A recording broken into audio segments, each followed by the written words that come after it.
Bismillahirrahmanirrahim. Em nome de Deus, o Clemente, o Misericordioso.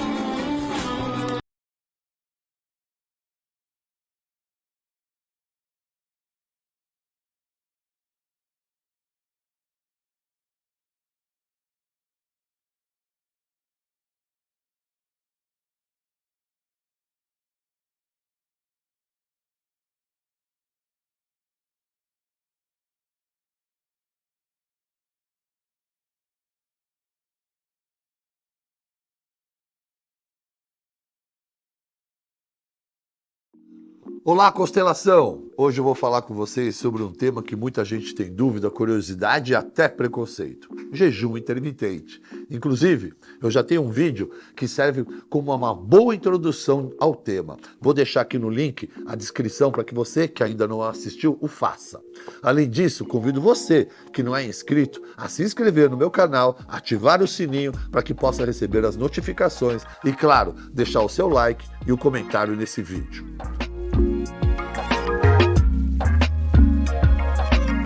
Agora, voltando ao jejum intermitente, que, para quem não sabe, trata-se de uma estratégia alimentar em que são estabelecidos intervalos nos quais se alternam períodos de alimentação regular e o jejum propriamente dito.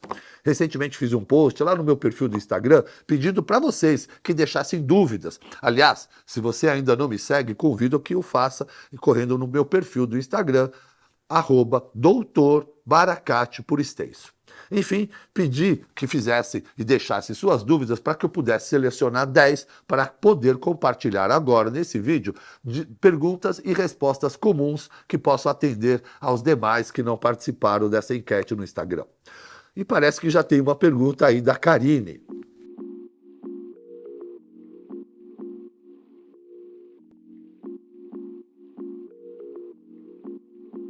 Não. Eu não sei ainda se a sua pergunta é tecnicamente metabólica ou se o que, se o que você quer me perguntar é se já começa a emagrecer a partir de 12 horas de jejum. Então eu vou tentar responder os dois. Não necessariamente. A partir de 4 horas de jejum, o açúcar no sangue já começa a diminuir, por exemplo. Mas quanto mais você fica em jejum, mais efeitos vão ocorrendo. Por exemplo, a partir de 10 horas, você já tem um esvaziamento estomacal, intestinal bem avançado. A partir de 16 horas, o seu corpo vai começar a queimar gordura. Então, se o que você quer é emagrecer, tem que ter no mínimo 16 horas de jejum, num protocolo 16/8 é o ideal, seria o ideal. E entender que quanto mais tempo em jejum a partir de 16 horas, é que você obtém mais resultados com o emagrecimento. Então, é muito importante ter entendimento do seu objetivo para que você possa escolher o melhor protocolo para você.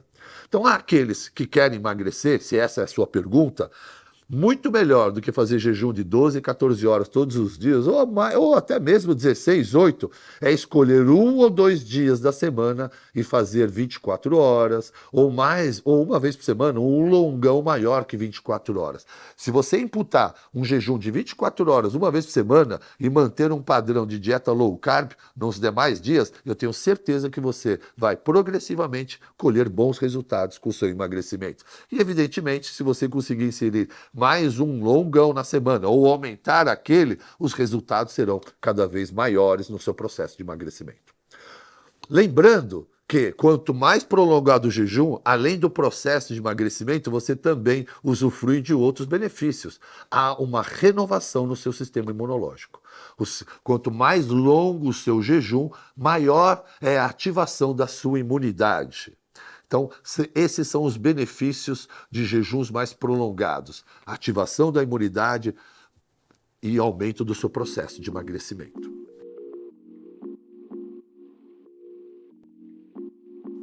Bom, se você fez a escolha de não comer, porque é uma escolha, é um empoderamento. Quando você escolhe jejuar, não é uma questão de passar fome. É você que decidiu que não vai comer nada por um período e vai iniciar a quebra do seu jejum e ingesta alimentar a partir de um certo horário.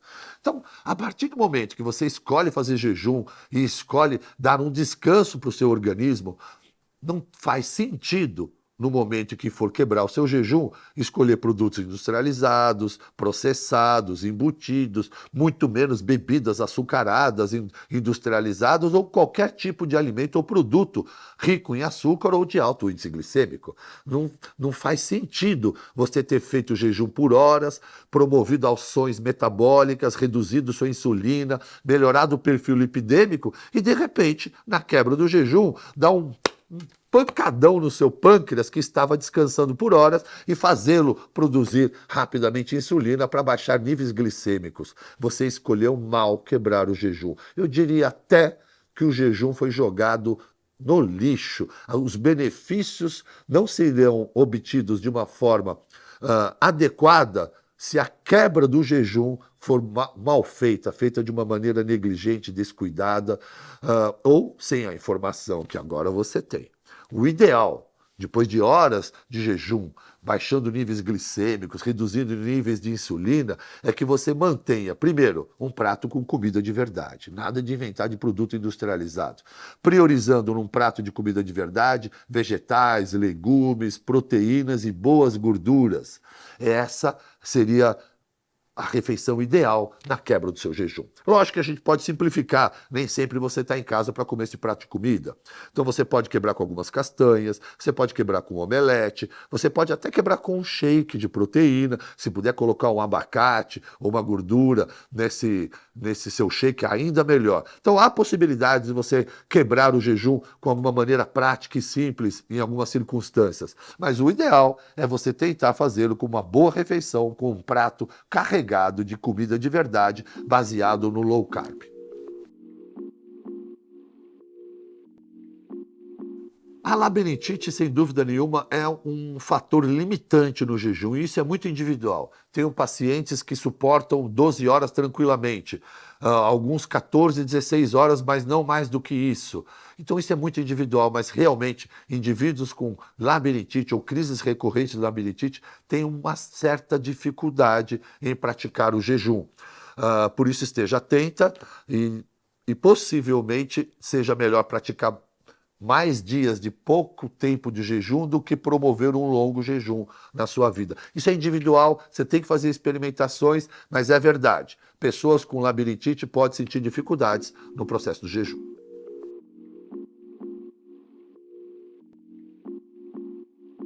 Treinar em jejum, né? Eu preciso dizer para você que raramente alguém treina em jejum, mesmo não comendo antes da refeição. Mas como assim, doutor? Vamos simular uma situação, né? Você está em casa, vai sair de casa para treinar, 6, 7 horas da manhã. Aí você come uma tapioca com ovo. Em meia hora você está lá na academia, chegou e começou a treinar. Você acha mesmo que você está usando a tapioca com ovo que ingeriu para esse treino? Eu preciso dizer para você que não. Provavelmente essa tapioca com ovo ainda está no seu gogó, está no seu esôfago, está no seu estômago, ainda em processo de acidificação. Na verdade, toda vez que treinamos pela manhã, por exemplo, em jejum ou ingerindo algum alimento antes desse treino, estamos sempre treinando com a energia estocada da refeição de ontem. Eu, que treino todos os dias pela manhã em jejum, afirmo que nunca treinei em jejum. Afinal de contas, eu comi ontem à noite. E essa comida e esse glicogênio está estocado no meu fígado e no meu músculo, prontos para serem utilizados. Ou você já viu algum maratonista, ou um grande ciclista, ou alguém que vai fazer uma corrida longa pela manhã, fazer uma ingesta enorme de alimentos? Não. Normalmente ele come uma banana ou alguma coisinha pequena, mais para mastigar do que realmente fornecer energia, porque ele está utilizando todo o macarrão que ele comeu ontem, que está estocado em forma de glicogênio. Por isso que ele vai se sentir bem treinando em jejum, porque ele tem uma reserva energética. Agora, mesmo você, que não acumulou glicogênio, carboidratos na noite anterior, mas pratica exercício pela manhã, quem está fazendo low carb, ou uma cetogênica e não tem tanto glicogênio, não está consumindo carboidratos para ter tanta reserva de glicogênio, você está num processo metabólico de oxidação de gordura que está liberando energias constantemente. O que as pessoas sentem dificuldade pelo treino da manhã em jejum nunca foi falta de comida. Provavelmente é falta de sal. Por isso que algumas pessoas se sentem rapidamente bem, ou melhoram rapidamente logo que ingere e coloca alguma coisa na boca. Ainda não deu tempo de metabolizar o salgadinho que você comeu na academia. Por que você melhorou logo? Porque você já sentiu sal na papila gustativa, na mucosa da boca, e esse sal já trouxe um pouco de melhora. Então, há aqueles que estão praticando jejum e low carb, mudando sua alimentação, ressignificando seu estilo de vida, reduzindo a insulina, sensibilizando ela, estão perdendo muita água e perdendo minerais. E podem flertar com queda de energia, queda de disposição, tontura, náusea ou pressão baixa durante a prática do exercício. E isso se corrige com um pouco de água e sal. Aliás, eu tenho um vídeo aqui no canal do YouTube, o tema é sal, que vai explicar melhor para você os benefícios, a importância e como utilizá-lo no seu exercício. Lembrando que se o seu objetivo é emagrecer, durante o jejum você está utilizando a gordura e você está emagrecendo. Mas se você usa o jejum e quer ter maior performance, então eu posso dizer para você que a refeição do treino mais importante nunca foi do pré-treino. É a do pós-treino. Ou você já viu o homem das cavernas se juntar num grupo e tomar um shake pré-treino antes da caçada? Normalmente, o retorno, a retribuição é justamente a caça. Então a refeição mais importante sempre foi a do pós-treino. Porque depois que você depleta toda a sua reserva de energia, que está reservada, colocar o alimento do pós-treino é mais importante do que no pré-treino.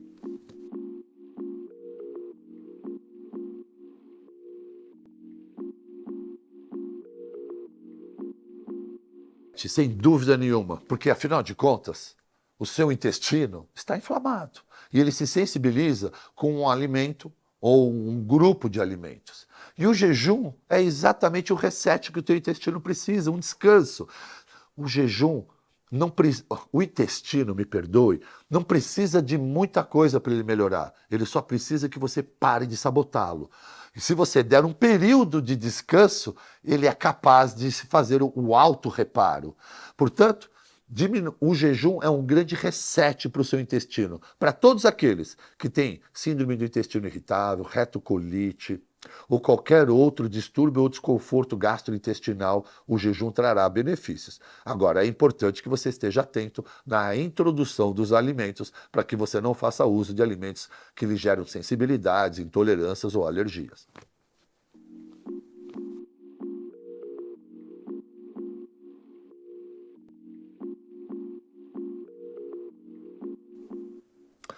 Bom, esse é um modelo 16/8, é um modelo bom para aqueles que querem ter uma prática esportiva, ter uma prática um pouco de intensidade maior, consegue fazer um jejum de 16, ter os benefícios do jejum, mas ainda consegue, de repente, dependendo do horário do treino, encaixar o treino em uma suplementação e uma alimentação dentro do horário de ingesta alimentar. Ele tem uma flexibilidade muito boa, o 16/8 normalmente é aquele escolhido para correr a semana toda.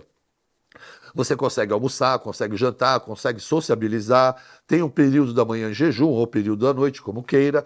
Você consegue ter cronicamente, se você fizer prolongadamente, os benefícios do emagrecimento, da perda de gordura, consegue ter 3 a 4 refeições nessa janela para poder gerar o ganho de massa muscular, se assim o desejar. É um excelente protocolo que pode atender diferentes necessidades. Sem dúvida alguma, é um dos meus preferidos, inclusive. Só que, vez ou outra na semana, eu insiro um jejum mais longo. Então, desses 16/8 que eu pratico diariamente, durante toda a semana, vez ou outra, dependendo de um desejo de um pouquinho mais de emagrecimento, eu aplico 24 horas, ou aumento 2 vezes para 18 horas, e depois eu volto para a minha rotina de 16. Entendam, não existe o protocolo ideal. O ideal é que você entenda a sua individualidade, a sua rotina, seus objetivos, e tente praticar e até fazer uma mescla, uma alternância nos protocolos para que você possa estar sempre obtendo os benefícios do jejum. Além da queima de gordura e o reparo do intestino que eu mencionei, né, evidentemente o jejum vai também contribuir para reduzir os níveis de insulina no sangue. Com isso, vai ajudar e auxiliar na prevenção do tratamento da diabetes, contribui para a redução dos fatores de risco para doenças cardíacas, como pressão arterial, colesterol, triglicérides, e inflamações de uma forma geral, além do reparo celular, crescimento de novos neurônios e proteção do cérebro contra doenças neurodegenerativas.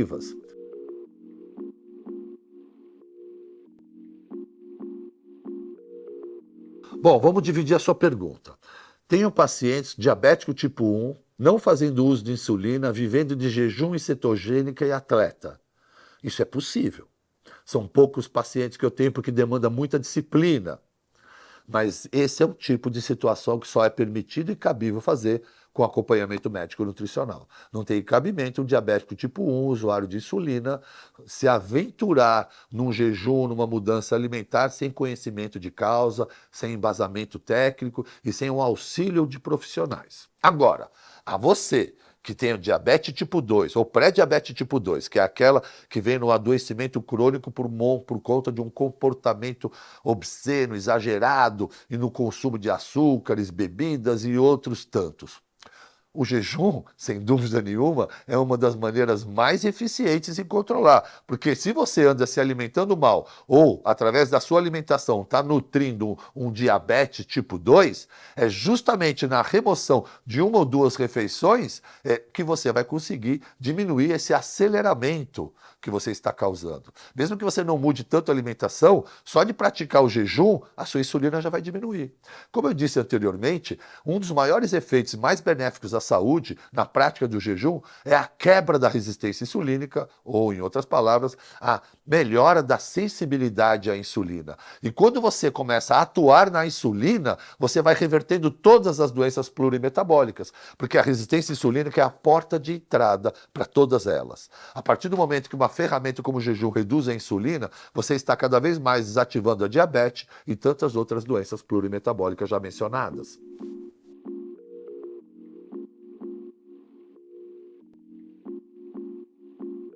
Sabe, os leucócitos são os glóbulos brancos, as células de defesa do nosso organismo. Bem, durante os ciclos de jejum, além de se ver forçado a usar as reservas de gordura, o corpo inicia um processo de autofagia, que é um processo celular para remover resíduos. Toda vez que o organismo identifica uma célula envelhecida, uma proteína envelhecida, ela faz apoptose, ela faz a fagocitose dessa célula, para que essa célula envelhecida não continue no seu organismo, pois ela pode ser precursora de algum tipo de adoecimento no futuro. Esse, sem dúvida nenhuma, é um dos maiores benefícios do jejum, a autofagia. É por isso que um biomédico japonês ganhou o Prêmio Nobel da Medicina em 2016, se eu não me engano, quando ele provou que o jejum era responsável e poderia promover o aumento da longevidade. Evidentemente, ao fazer esse processo de autofagia, também está reduzindo a contagem dos glóbulos brancos, inevitavelmente, o que leva, então, ao organismo a ativar e a acelerar a produção de novos desses agentes, assim que a pessoa volta a comer, reciclando leucócitos antigos com novas células protetoras. Para que o jejum tenha esse efeito, no entanto, é preciso jejuar por pelo menos 3 dias, pois é preciso que o seu corpo esgote toda a forma de energia que ele tenha ainda armazenado em glicogênio. Para isso, costuma precisar, em média, de 24 a 48 horas. Inclusive, recentemente recebi um artigo que menciona o quanto o jejum fortalece a imunidade àqueles que estavam com Covid. O jejum diminui a tempestade citocínica, o jejum controla o processo inflamatório e aqueles que praticaram o jejum desenvolveram muito menos complicações ou adoecimento durante o Covid. Essa é, sem dúvida, uma das maiores provas do quanto o jejum é capaz de melhorar e promover sua imunidade. Então eu vou reforçar para você que a melhor maneira de você renovar e ativar todo o seu sistema imunológico é fazer um jejum longo a partir de 24, 36, 48 horas, há uma renovação total do seu sistema imunológico. Portanto, há uma diminuição, sim, dos leucócitos no começo desse processo, para que possa, então, haver uma renovação total deles e do seu sistema imunológico.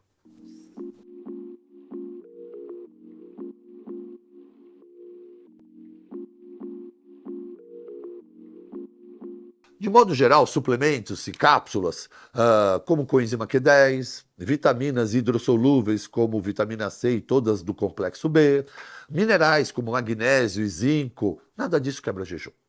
Portanto, é muito importante você estar atento ao produto que você consome, saber olhar na tabela nutricional, pois eu posso eventualmente não mencionar um suplemento que você usa e você não pode, por isso, ficar frustrado, né? Você tem que aprender a pegar a caixinha, ver a tabela nutricional e procurar em calorias, ok? Mas voltando, Vitaminas lipossolúveis, como vitamina A, D, E, K2 ou o próprio ômega 3, esses sempre carregam um tipo de óleo, um MCT, um ácido graxo, por si só já possuem calorias, né? Então elas devem ser utilizadas sempre junto com a refeição. Então, vamos revisar? Vitaminas hidrossolúveis, vitamina C, vitaminas do complexo B, minerais, magnésio, zinco, coenzima Q10, adaptógenos como rhodiola, ashwagandha, panax, ginseng, hormônios tireoidianos, medicação para pressão, medicação e outras medicações. É importante olhar se o fornecedor, a indústria, não coloca amido ou lactose no medicamento. É importante estar atento a isso, porque senão vale a pena deixar perto da refeição esses medicamentos. E se houver necessidade de fazer em jejum pela manhã esse medicamento, tentar então colocar o jejum para a noite, fazendo a sua ingesta alimentar pela manhã. Se há obrigatoriedade de fazer uso de medicamento que quebra o jejum, você possivelmente vai ter que mudar o seu protocolo. Lembrando que além da água, do café e dos chás, o tererê e o chimarrão, que são bebidas nacionais, também podem ser consumidas em jejum. A clorela e a espirulina vão depender da dose. Se você faz uso de espirulina em grandes doses para obter o benefício da proteína vegetal, ela vai quebrar o jejum. Guarde para tomar junto com a refeição.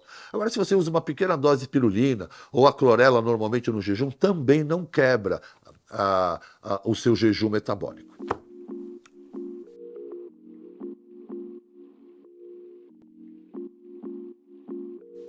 O jejum não vai impedir o ganho de massa. Você pode obter ganho de massa, porque o que vai determinar isso é a janela de alimentação. Agora, entenda, você é uma pessoa magrinha, pesa os seus 50 quilos, quer se tornar uma pessoa de 70 quilos. Você precisa fazer uma ingesta de macronutrientes e calorias tão grande durante o dia que muito possivelmente uma janela de ingesta de jejum pode limitá-lo. E aí é exatamente nessas condições em que o jejum não vai ser mais tão bem-vindo, porque afinal de contas, não é o que o jejum te atrapalha a crescer, mas durante o jejum você não vai conseguir fazer a ingesta alimentar. E se você tem uma grande carga calórica para consumir durante o dia, talvez deverá dividir em 2 horas, 3 em 3 horas ou 4 em 4 horas. E aí não encaixa o jejum. E se ele é importante para você por uma questão de saúde, é muito melhor você fazer ingestas das suas cargas nutricionais, micro e macronutrientes durante todos os dias da semana e escolher um dia, um final de semana ou um dia da semana para praticar o seu jejum, para que você possa ter benefícios dele. Mas, inevitavelmente, vai ter que abrir mão do jejum se o seu objetivo é um grande aumento de peso ou um grande aumento de massa muscular. Se o que você quer é manter o tônus, melhorar o seu ganho e definição, as janelas e os protocolos devem ser escolhidos e nunca você vai ser prejudicado, especialmente se você estiver cuidando bem da sua ingesta alimentar durante a sua janela, evidentemente.